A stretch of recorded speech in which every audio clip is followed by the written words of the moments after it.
Bonjour, dans cette vidéo, nous continuons la correction de la troisième série d'analyse 2 concernant l'intégration des équations différentielles de second ordre avec second membre. Alors, cette fois-ci, nous avons l'équation différentielle y seconde plus 2y' plus 2y égale à 2 cosinus de x plus sinus de x. Donc, le second membre, cette fois-ci, c'est sous la forme d'une fonction trigonométrique. Alors, pour intégrer cette équation différentielle, on suit les trois étapes. Premièrement, on cherche l'équation homogène pour trouver la solution homogène qu'on note par YH. Après, on cherche la solution particulière qu'on note par YP. Et vers la fin, on donne la solution générale qui est égale à la somme de la solution homogène et la solution particulière. Alors, on commence par écrire l'équation homogène. L'équation homogène est l'équation y seconde plus 2y' plus 2y égale à 0. C'est l'équation différentielle sans second membre. Maintenant, on passe pour donner l'équation caractéristique associée à cette équation homogène. L'équation caractéristique s'écrit sous la forme de R au carré plus 2R plus 2 égale à 0. On passe maintenant pour discuter les solutions de cette équation caractéristique. D'après ce rappel, si le discriminant delta de l'équation caractéristique est supérieur strictement à 0, alors l'équation admet deux solutions, R1 et R2. Et par suite, la solution homogène, c'est égal à A fois l'exponentielle de R1x plus B fois l'exponentielle de R2x, avec A, B appartenant à R.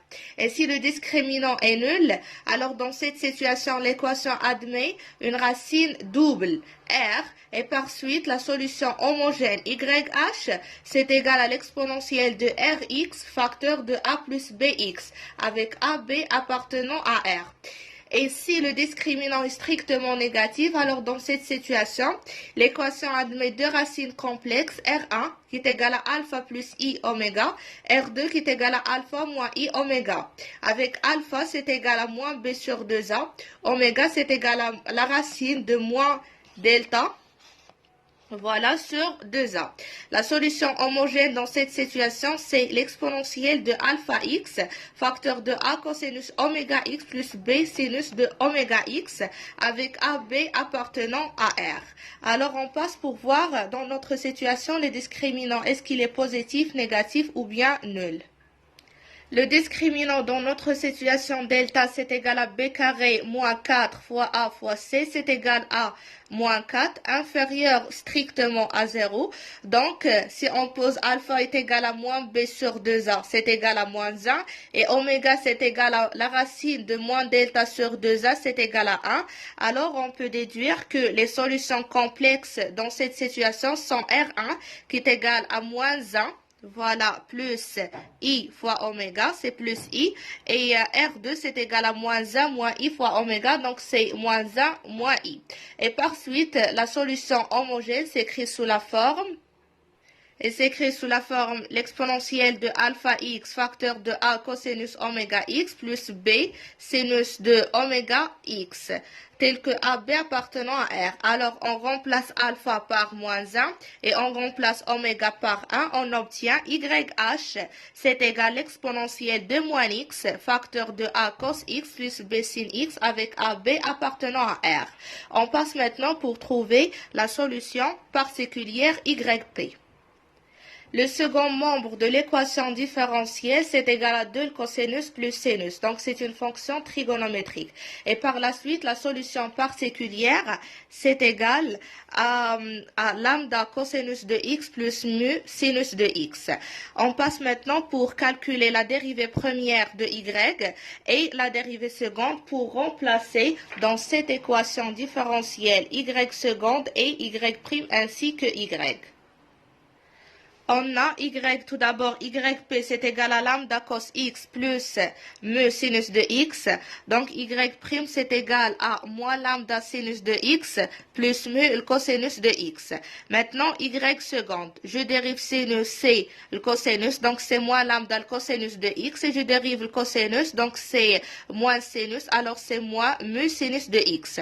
Donc si je remplace, ici j'ai y seconde de p plus 2y' de p plus 2y, c'est égal à 2 cosinus de x plus sinus de x. Ça, c'est d'après l'énoncé de l'exercice. Alors, lorsqu'on remplace, on obtient moins lambda cosinus de x moins mu sinus de x plus 2 fois y', c'est-à-dire plus 2 fois moins lambda sinus de x plus mu cosinus de x plus 2y. Donc c'est plus 2 fois lambda cosinus de x plus mu sinus de x.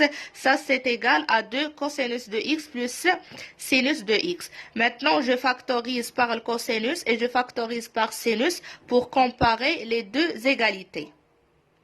On obtient lambda plus 2 mu, facteur de cosinus de x plus mu moins 2 lambda, facteur de sinus de x, c'est égal à 2 cosinus de x plus sinus de x. Ce qui veut dire que lambda plus 2 mu, c'est égal à 2. Et mu moins 2 lambda, c'est égal à 1. C'est-à-dire que lambda plus 2 mu est égal à 2 et mu moins 2 lambda c'est égal à 1. Ce qui veut dire que lambda c'est égal à 2 moins 2 mu. Et si on remplace, ça veut dire que mu moins 2 fois lambda, c'est-à-dire fois 2 moins 2 mu, c'est égal à 1. Donc 5 mu est égal à 5. Et toujours lambda c'est égal à 2 moins 2 mu. Donc ici mu c'est égal à 1 et lambda c'est égal à 0. Et par suite, la solution particulière est lambda cosinus de x plus mu sinus de x. Donc si on remplace lambda par 0, mu par 1, on obtient yp est égal à sinus de x. Maintenant, on passe à la dernière étape pour donner la solution générale. La solution générale YG, c'est égal à YH plus YP. Donc, c'est égal à l'exponentielle de moins x, facteur de A plus cosinus x plus B sinus de x, plus sinus de x, c'est plus YP avec AB appartenant à R.